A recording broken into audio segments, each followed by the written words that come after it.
Why you are not getting interior design jobs as a fresher? आपको पता है आज के टाइम में 85% रेज्यूमेज ऐसे होते हैं जो रिक्रूटर्स तक पहुंचने के पहले ही रिजेक्ट हो जाते हैं, और जब आप एक फ्रेशर होते हो तो हर एक रिजेक्शन और भी ज्यादा पर्सनल लगता है। I know, I have been there. I remember जब मैंने अपनी ग्रेजुएशन कंप्लीट की थी, मैंने सोचा था कि अब तो डिग्री मिल गई है, मैं जम के अपना पोर्टफोलियो बनाने में लग गई। एंड जैसे ही पोर्टफोलियो कंप्लीट किया, मैंने लिटरली सोचा अब अप्लाई करूंगी हर जगह और शायद 10-15 एप्लीकेशंस के बाद तो जॉब मिल ही जाएगी।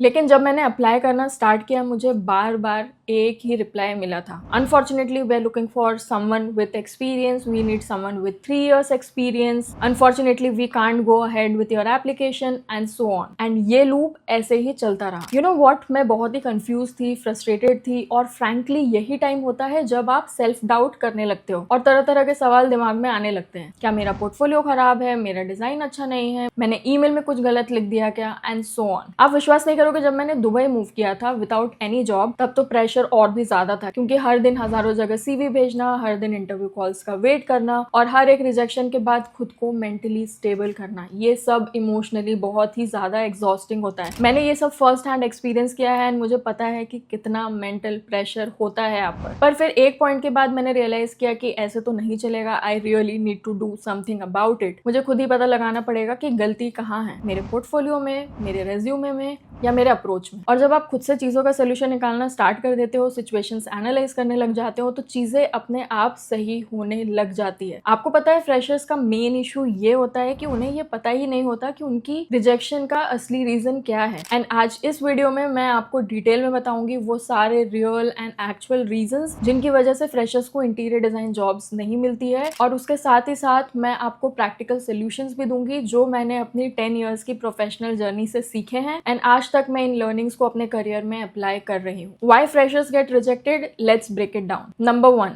lack of overall interior designer personality. देखो, फ्रेशर्स में सबसे बड़ा मिसकंसेप्शन ये होता है कि आपको लगता है आप जॉब रेडी हो, आपको लगता है आपको ऑटो कैड एंड स्केचअप आता है तो आप एक परफेक्ट कैंडिडेट हो। जब मैं फ्रेशर थी मुझे भी सेम लगता था, अगर मुझे सॉफ्टवेयर यूज करना आता है मतलब अब मैं एकदम रेडी हूँ। बट जब आपको हर जगह से रिजेक्शन मिलता है, तब आप ये चीज समझ पाते हो कि नहीं, there is more to this, and आप कहीं ना कहीं कुछ ना कुछ गलती कर रहे हो। जब मैंने अपने पहले कुछ इंटरव्यूज दिए और मैं रिजेक्ट हुई, तब ये एक चीज तो क्लियर हो गई थी कि मुझे कुछ तो चेंज करना पड़ेगा। एंड अब क्या थी वो चीज जो आपको चेंज करनी है? वो थी आपकी ओवरऑल पर्सनालिटी। देखो, इंटीरियर डिजाइनर्स का काम सिर्फ डिजाइन करना नहीं होता, बल्कि डिजाइन्स को सोचना, समझना और एग्जीक्यूट करना होता है। जब एक रिक्रूटर हायरिंग करता है तो वो एक ऐसे कैंडिडेट को ढूंढ रहा होता है जो सिर्फ एक सॉफ्टवेयर स्किल्ड कैंडिडेट नहीं है, बल्कि जो एक प्रॉब्लम सॉल्वर भी है, जो क्लाइंट के एक्सपेक्टेशंस, उनके बजट और उनके लाइफस्टाइल को समझकर एक बैलेंस डिजाइन सोल्यूशन दे सके। फ्रेशर्स का सबसे बड़ा इशू होता है कि वो अपनी कम्युनिकेशन और प्रेजेंटेशन स्किल्स पर ध्यान ही नहीं देते। चाहे आप कितनी भी अच्छी डिजाइन बना लो, अगर आप उसे कॉन्फिडेंटली एक्सप्लेन नहीं कर पा रहे हो तो रिक्रूटर आपसे इंप्रेस नहीं होगा, क्योंकि उसके रिक्वायरमेंट्स तो कुछ और ही है, राइट? एंड फिर उसका कंक्लूजन क्या होता है? Rejection,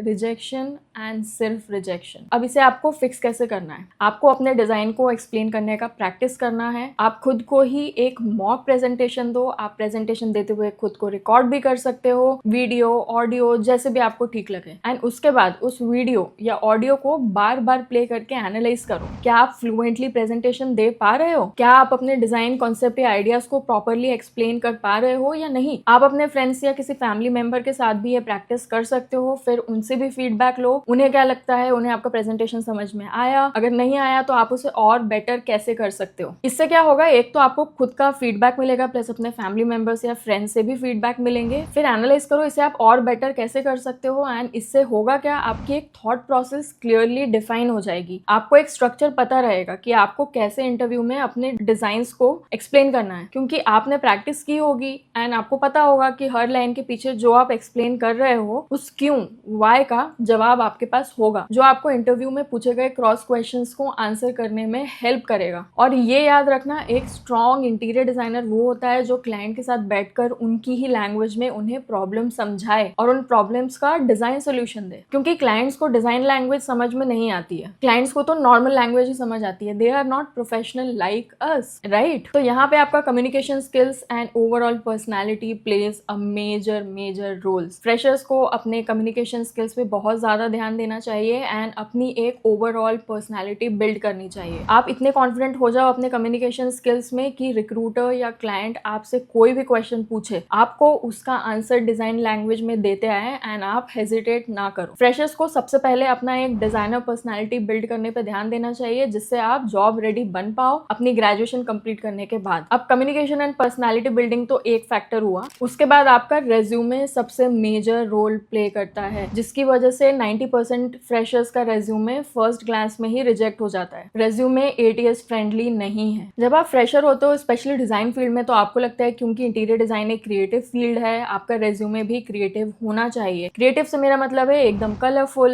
fancy fonts, 2 page layout and aesthetically beautiful. मुझे भी एग्जैक्टली यही लगा था एंड वैसे ही मैंने भी अपना रेज्यूमे बनाया था। अभी भी जब मेरे 1-on-1 रेज्यूमे रिव्यूज के सेशन होते हैं आप लोगों के साथ, मैंने देखा है 90% लोगों का रेज्यूमे ऐसे ही होता है। बहुत सारे सेक्शंस आप ऐड करते हो, logos, icons, so many colours and fancy designs and what not. And सबसे इंपॉर्टेंट चीज, आप अपना रेज्यूमे एक पीडीएफ या डॉक्यूमेंट में ना सेव करके उसे एज अ इमेज सेव करते हो। तो आपको एज अ फ्रेशर ये समझना बहुत ज्यादा इंपॉर्टेंट है कि आजकल सब कुछ डिजिटली एंड ऑनलाइन होता है एंड 99% ऑनलाइन जॉब्स जो आप job portals and online websites पे देखते हो, वहां पे एटीएस का यूज होता है। ATS is applicant tracking system. ये एक ऑनलाइन टूल होता है जो कंपनीज कैंडिडेट्स के प्रोफाइल शॉर्टलिस्ट करने के लिए यूज करती है, जिसमें वो एक क्राइटेरिया सेट करते हैं, जिसमें वो जॉब रोल से related keywords and skills add करते हैं एज अ वर्ड। एंड अगर वो कीवर्ड्स आपके रेज्यूमे में एडेड है तो आपका प्रोफाइल ऑटोमेटिकली शॉर्टलिस्ट हो जाता है। बट आप मुझे एक बात बताओ, अगर आप अपना रेज्यूमे इमेज में सेव करोगे तो उसका टेक्स्ट एटीएस डिटेक्ट कैसे करेगा? क्योंकि इमेज तो एक फ्लैट डॉक्यूमेंट होता है, उसमें से टेक्स्ट एंड कीवर्ड्स पार्स कर पाना एटीएस के लिए पॉसिबल नहीं है। जेपेग या पीएनजी या इमेज एटीएस के लिए रीडेबल नहीं होते हैं। So avoid saving resumes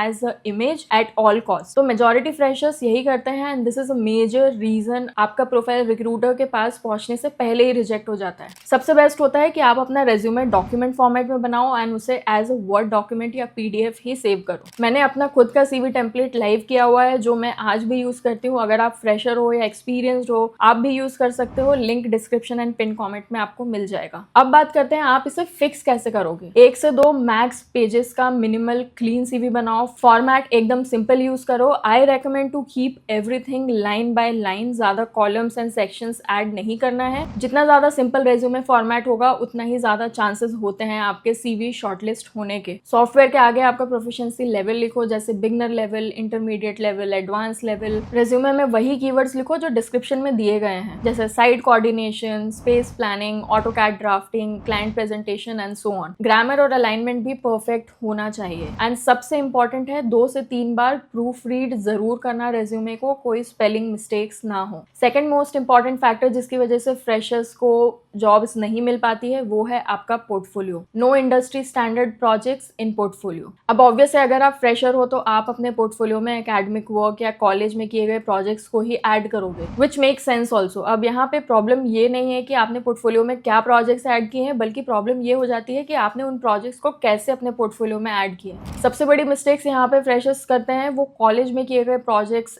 as it is बस प्रोजेक्ट ड्राइंग से भर देते हैं एंड कुछ स्टूडेंट्स तो सिर्फ प्रोजेक्ट के 3D इमेज ही ऐड करते हैं एंड उससे ही पूरा पोर्टफोलियो भर देते हैं। सिर्फ 3Ds ऐड करने से काम नहीं चलता है। पोर्टफोलियो आप इसलिए बनाते हो जिसके थ्रू आप अपना थॉट प्रोसेस, डिजाइन प्रिंसिपल्स, अपने software skills and technical skills showcase कर सको। अगर आपने एक रेसिडेंशियल 3 BHK डिजाइन किया है तो उसमें आपको design concept, layouts, logic, vastu consideration, mood board, material selection, budget और प्रेजेंटेशन स्टाइल सब कुछ शोकेस करना है, ना कि सिर्फ ड्राइंग्स। अगर आपने साइट पे काम किया है तो साइट इमेजेस, अगर 3D पे काम किया है तो 3D before and after pictures, सब कुछ इंक्लूडेड होना चाहिए। एक प्रोजेक्ट कैसे फ्रॉम स्क्रैच बनता है उसका पूरा प्रोसेस आपको पोर्टफोलियो के थ्रू दिखाना चाहिए। एंड बहुत सारे प्रोजेक्ट्स भी ऐड करना is not good for your portfolio. आप 3 से 5 प्रोजेक्ट्स ऐड करो, बट उनको भी इतना डिटेल में ऐड करो कि कोई भी पोर्टफोलियो देखे तो देख के समझ आ जाए प्रोजेक्ट्स एक्चुअली कैसे बनता है। एक प्रोजेक्ट के सारे स्टेजेस कवर्ड होनी चाहिए आपके पोर्टफोलियो में। कैसे फिक्स करना है अपना पोर्टफोलियो, हर एक प्रोजेक्ट के साथ आपको ये दिखाना चाहिए कि आपने क्या सोचा, क्या प्रॉब्लम था और आपका डिजाइन कैसे उस प्रॉब्लम का सोल्यूशन बना। पोर्टफोलियो एक डिजाइन स्टोरी होता है जिसमें स्टार्ट से एंड तक रीजनिंग दिखती है। 2 या 3 एंड टू एंड प्रोजेक्ट्स होना चाहिए जो एग्जीक्यूशन रेडी लगते हो। Number 4, lack of interview preparation. Interview के लिए प्रिपरेशन नहीं है। जब इंटरव्यू की बात आती है, सबसे पहला क्वेश्चन आपसे पूछा जाता है, tell me about yourself. I remember my first interview, मैं प्रिपेयर्ड नहीं थी, इतना कॉन्फिडेंस भी नहीं था उस टाइम पे, तो मुझसे पूछा गया था tell me about yourself. And यहीं पे सबसे बड़ी गलती फ्रेशर्स करते हैं, जो मैंने भी की थी। मुझे लगा ये तो कैजुअल क्वेश्चन है, तो most of the time freshers इसका आंसर बहुत ही कैजुअली करते हैं। आप अपना नाम बताते हो, कॉलेज के बारे में बताते हो, बहुत बार फैमिली के बारे में भी बता देते हैं, बट आपको माइंडफुल रहना है एंड अपने पर्सनल बैकग्राउंड के बारे में नहीं बात करनी है अनलेस आपसे इंटरव्यूअर अपने फैमिली के बारे में पूछे। एंड आपको इस क्वेश्चन का आंसर डिजाइन लैंग्वेज में देना चाहिए, क्योंकि most of the time interior design and architecture interviews में वो आपको जज करते हैं कि आप अपने डिजाइन थिंकिंग को कैसे एक्सप्रेस कर पाते हो। फ्रेशर्स डिजाइन प्रिपेयर तो करते हैं, उनका डिजाइन फिलॉसफी या डिजाइन प्रिंसिपल या डिजाइन स्टाइल भी होता है, but they don't know how to speak about it. तो आपको पता होना चाहिए रिक्रूटर आपसे पूछेगा इस प्रोजेक्ट में सबसे चैलेंजिंग क्या था, आपका इस प्रोजेक्ट के डिजाइन को लेकर अप्रोच क्या था, इस डिजाइन का कॉस्ट एस्टिमेट क्या था। अब इसको फिक्स कैसे करना है, अपने पोर्टफोलियो के हर प्रोजेक्ट के बारे में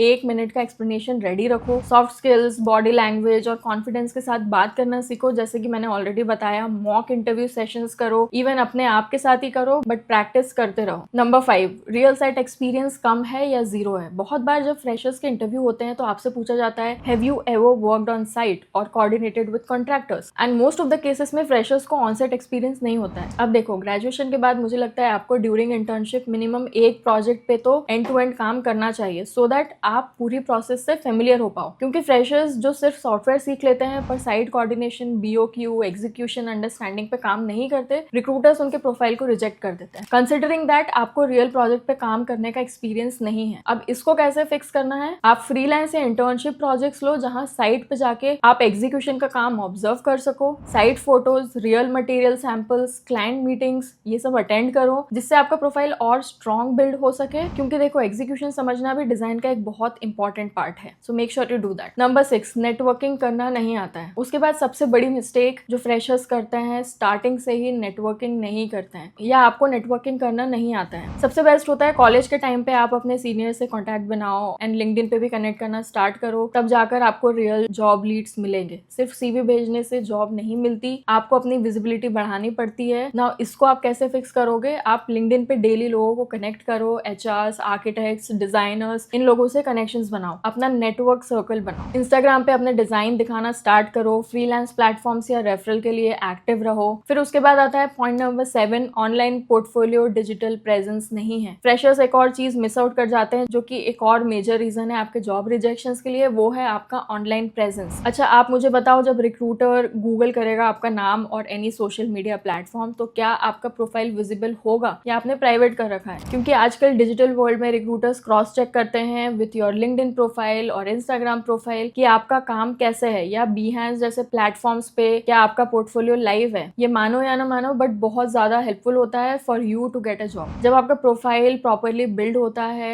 एंड अच्छे से ऑप्टिमाइज्ड होता है, तो रिक्रूटर्स के लिए आप एक सीरियस कैंडिडेट बन जाते हो एंड आपके शॉर्टलिस्ट होने के चांसेस काफी ज्यादा बढ़ जाते हैं। देखो, अगर आप फ्रेशर हो एंड ये वीडियो देख रहे हो, तो आई नो आपको ये वीडियो काफी रिलेटेबल एंड इंसाइटफुल लगा है, तो ये वीडियो लाइक करना एंड चैनल सब्सक्राइब करना, बिकॉज अब मैं शेयर करने वाली हूँ एक चेकलिस्ट जो आपको जॉब रेडी बनने में हेल्प करेगी। एंड ट्रस्ट मी, अगर आप ये चेकलिस्ट फॉलो करते हो तो आपके चांसेस 10% से बढ़कर 90% हो जाएंगे एंड आप वो मिस्टेक्स करोगे ही नहीं। तो चलिए देखते हैं ये checklist. To get hired in 2025, do this. Number 1, include 3 industry level projects end to end with design, planning and budget. Number 2, strong resume 1 to 2 page and ATS optimise बनाओ। Number 3, client communication and soft skills, prepare mock presentation and practice. Number 4, site exposure, internships और real site work का exposure लो। Next, online portfolio plus LinkedIn presence. Then आता है daily 30 minute practice for software and weekly learning. उसके बाद आता है networking on LinkedIn and IG। Learn AI tools, क्योंकि AI टूल्स आपका काम और एफिशिएंट एंड परफेक्ट करने में हेल्प करते हैं, तो लर्न अबाउट AI टूल्स। आपको पता है, जब मैंने करियर स्टार्ट किया था एंड मैं फ्रेशर थी, जब मुझे कोई भी गाइड करने के लिए नहीं था, एंड आज से 10 साल पहले तो यूट्यूब पे भी आपको ये वीडियोस नहीं मिलते थे। So I struggled a lot to figure out कैसे करना है, क्या है, ये सब मैंने खुद से ही एक्सपीरियंस करके सीखा है and I am here to guide you so that अगर आप फ्रेशर हो या स्टूडेंट हो तो आपको एक करियर डायरेक्शन मिल सके एंड आप बिगनिंग से ही राइट चॉइसेस लो। एंड मैंने जो मिस्टेक्स की, जैसे कि नेटवर्किंग नहीं की, कनेक्शंस नहीं बनाए ड्यूरिंग कॉलेज इंटर्नशिप्स, ये सब नहीं किए, ज्यादा सॉफ्टवेयर्स नहीं सीखे, तो एम यही है कि आप सब ये मिस्टेक्स ना करो एंड केयरफुली एंड माइंडफुली अपना करियर नेविगेट कर पाओ। अगर आपको लगता है ये video impactful, insightful and helpful था तो प्लीज चैनल सब्सक्राइब करना, वीडियो लाइक करना एंड शेयर करना। और अगर आपको पर्सनल हेल्प चाहिए, portfolio review, resume feedback, interview guidance, तो टॉपमेट पे आप मेरे साथ 1-on-1 सेशन बुक कर सकते हो। लिंक नीचे डिस्क्रिप्शन एंड पिन कमेंट्स में मिल जाएगा। I will be happy to help you personally and I will see you next time.